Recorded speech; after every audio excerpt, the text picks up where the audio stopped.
역사에 엄청난 전환점이 있었습니다. 그것이 언제였냐면 1440년 요하네스 구텐베르그를 통하여서 금속 활자가 발명이 되었습니다.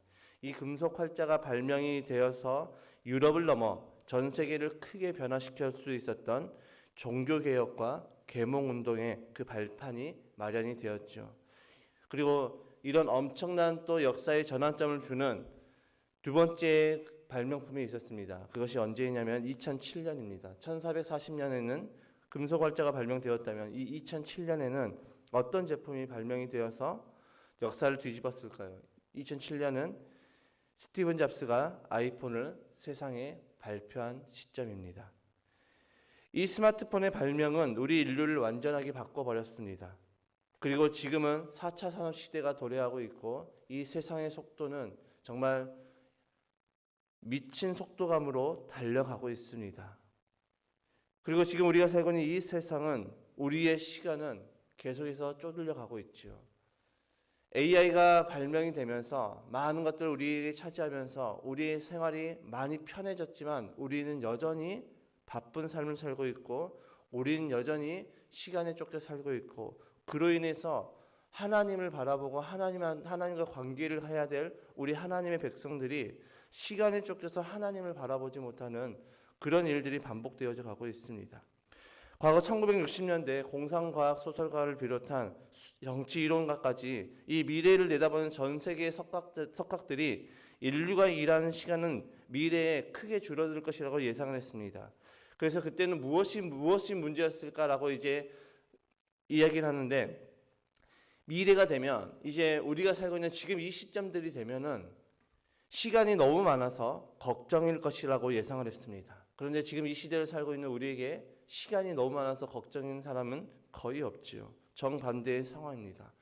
여전히 우리는 시간이 부족하고 여전히 우리는 하루 24시간이 부족하다고 이야기하는 시대로 살고 있습니다. 이 1세기 전에는 일을 적게 할수록 사회적 지위가 높았습니다. 일은 노예나 종들만 하는 것이었죠. 우리나라에도 계급제가 있었을 때 일은 양반이 하는 것이 아니라 상놈들이나 하는 것이 일이었습니다. 그런데 지금은 반대이죠. 가만히 앉아서 휴식을 취하는 사람일수록 지위가 낮습니다. 이것이 무엇을 뜻합니까? 사회적 분위기가 너무나도 너무나도 빠르고 너무나도 바쁜 삶을 살고 있다는 것이죠. 이것이 우리 크리스찬들에게도 많은 영향력을 주고 있습니다. 우리 크리스찬들도 이런 분위기에 휩쓸려서 크리스찬들에게 안식일이 사라져가고 있습니다. 1950년대 미국 사회에는 주일에는 모든 가게가 문을 닫고 교회만 열려 있었습니다. 그런데 지금은 안식일이 사라져버렸죠. 이 미국 교회의 안식일이 사라져버렸습니다. 한 세대만의 주일은 쉼과 예배의 날이 아니라 필요하지도 않은 것들을 쇼핑하거나 밀린 볼일들을 처리하거나 다음 주 근무를 위해서 준비하는 날로 변하였습니다. 인생이 도태된 사람들만 교회로 나간다라는 그런 인식이 이 사회에 가득 채워져 가고 있습니다. 앤드류 설리번은 자신의 저서에서 유대 기독교의 전통은 소음과 침묵, 하루를 버티는 것과 자신의 삶 전체를 통제하는 것이고 그 사이에서 중요한 차이를 인식했다라고 합니다.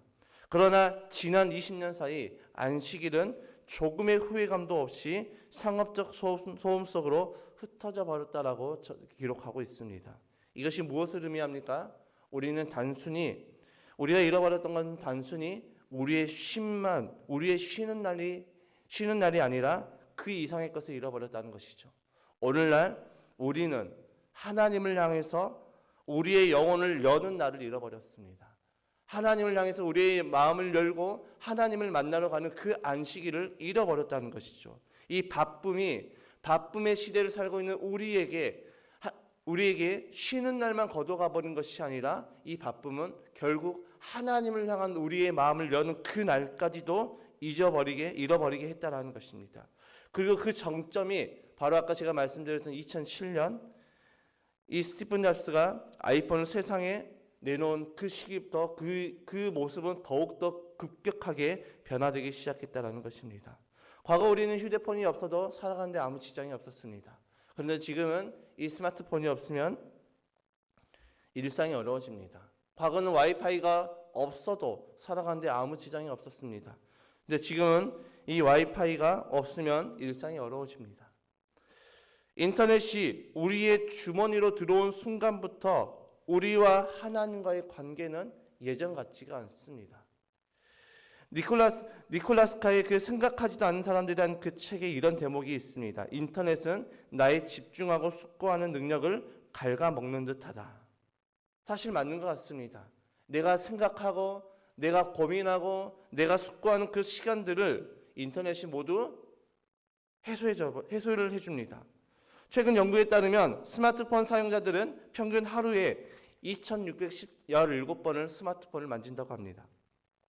그리고 스마트폰으로 하루 평균 76번의 작업을 하며 하루에 2시간 30분 이상의 스마트폰을 사용을 한다고 합니다. 그리고 MZ세대라고 아십니까? 혹시 MZ세대? 오늘날 우리가 한참 대선 때도 그 대두가 되었던 MZ세대. 그래서 막 대통령 선거 후보자들이 뭐 민지야 부탁해, 민지야 나를 부탁해라고 하면서 했던 그 민지, 그게 MZ의 그 줄임 MZ세대의 MZ에다가 이제 민지라는 이름으로 바꿨던 것이죠. 이 MZ세대는 1980년대 초부터 2000년대 초에 출생한 밀레니얼 세대와 1990년대 중반부터 2000년대 초반 출생한 Z세대를 통칭하는 말입니다. 그러니까 80년대부터 2000년대 초반에 출생한 모든 사람들을 지칭하는 말이죠. 이들은 디지털 환경에 굉장히 익숙하고 최신 트렌드와 남과 다른 그런 경험들을, 이색적인 경험을 추구합니다. 당장에 저만 봐도 저는 손으로 쓰는 것보다 이 컴퓨터나 어떤 디지털로 문서를 작업하는 게 훨씬 더 편합니다. 훨씬 더 익숙합니다. 이런 MZ세대는 방금 조사했던 그 스마트폰 사용자들을 조사했던 그 수치가 2배 이상 나타난다고 합니다. 진짜 문제는 이들이 이 설문에 참여했던 모든 사람들이 스마트폰에 실제 자신의 시간을 얼마나 빼앗기는지를 전혀 모르고 있다는 사실이죠.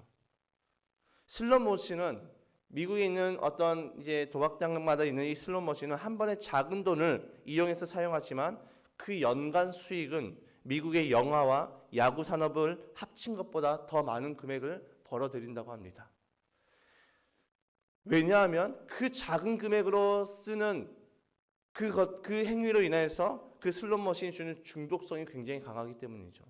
우리나라 말에 가랑비에 옷이 젖는다는 말이 있습니다. 나도 모르게 슬롯머신에 중독이 되어서 내 전 재산을 탕진하고 그래서 그 수익이 미국의 영화 사업과 야구 산업의 그 합친 금액보다 더 많은 수익들을 벌어들이고 있다는 것입니다. 중독은 이처럼 우리의 모든 것을 잡아먹습니다. 그런데 중요한 것은 내가 중독이 되었다는 것을 알지 못한다는 것이죠. 수많은 사람들이 스마트폰과 인터넷에 중독이 되어서 자신의 시간을 다 갉아먹고 있음에도 불구하고 그것을 인식하지 못하고 있다는 것입니다. 이 스마트폰과 인터넷에 중독이 되어서 하나님을 바라보지 못하는 자신의 영혼의 영성이 무너지고 있는 그 상태를 알지 못하고 있다는 것입니다. 페이스북 초대 사장 션 파커는 페이스북을 만들 때 이런 관점으로 만들었습니다. 어떻게 하면 이용자들의 시간과 주의 집중을 우리 서비스에 최대한 소비하게 만들 수 있을까? 그것을 고민한 끝에 만들었던 것이 좋아요라는 버튼입니다. 이 페이스북의 좋아요라는 버튼을 받기 위해서 수많은 사람들이 자신의 시간을 소비하면서 글과 사진을 올려서 많은 사람들에게 인정을 받고자 하고 있습니다.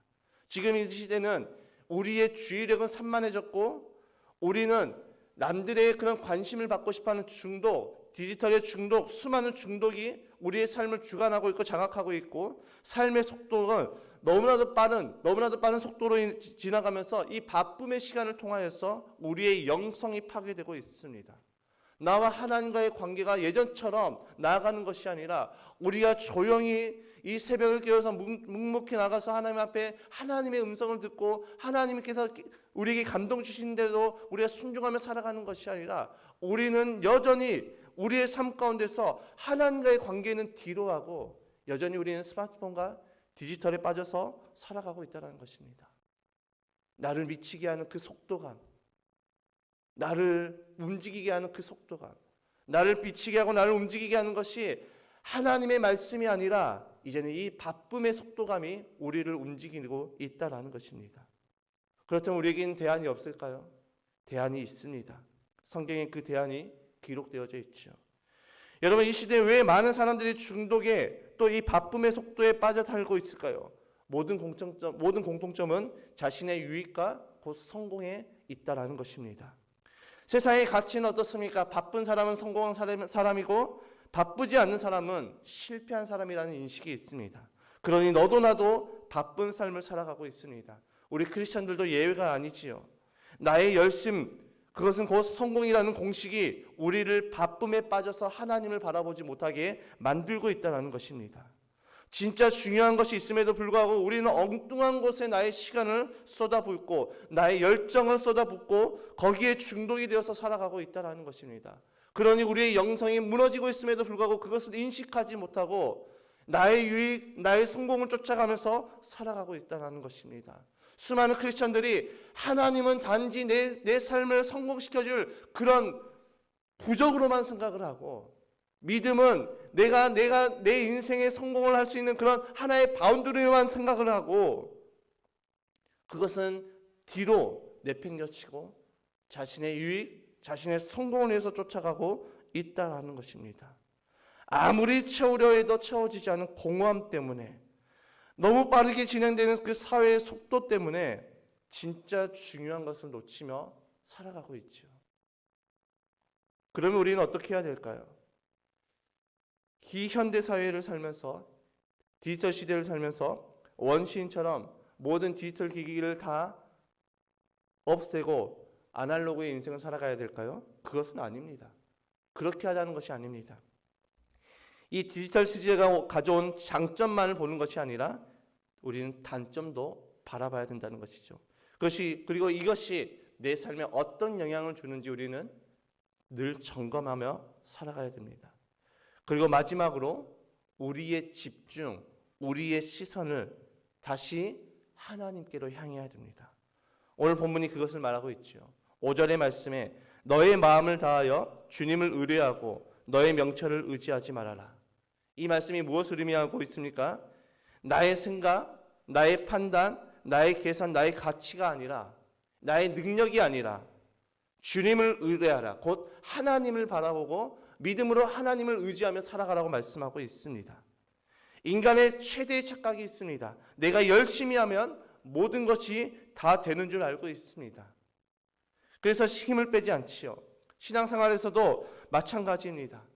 내가 열심히 하면 내 신앙, 내 믿음도 성공할 거라고 생각합니다. 그래서 힘을 빼지 않으니 자꾸 나의 힘으로 신앙생활을 하게 되고 있습니다.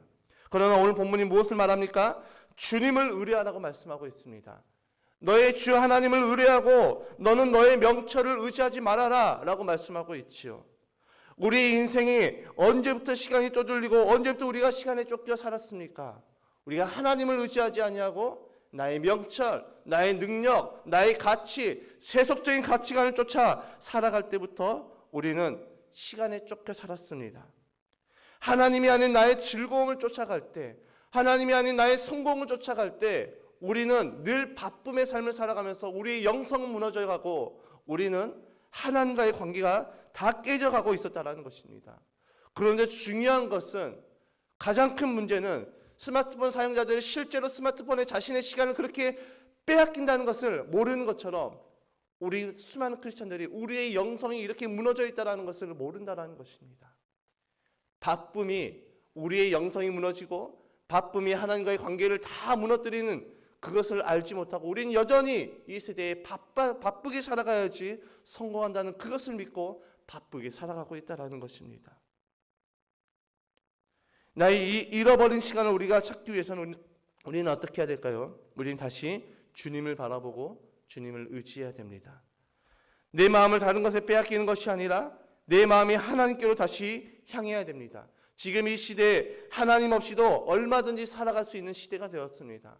하나님 없이도 더 잘 사는 시대가 되었습니다. 자신의 능력으로 많은 것을 누리는 시대가 되었습니다.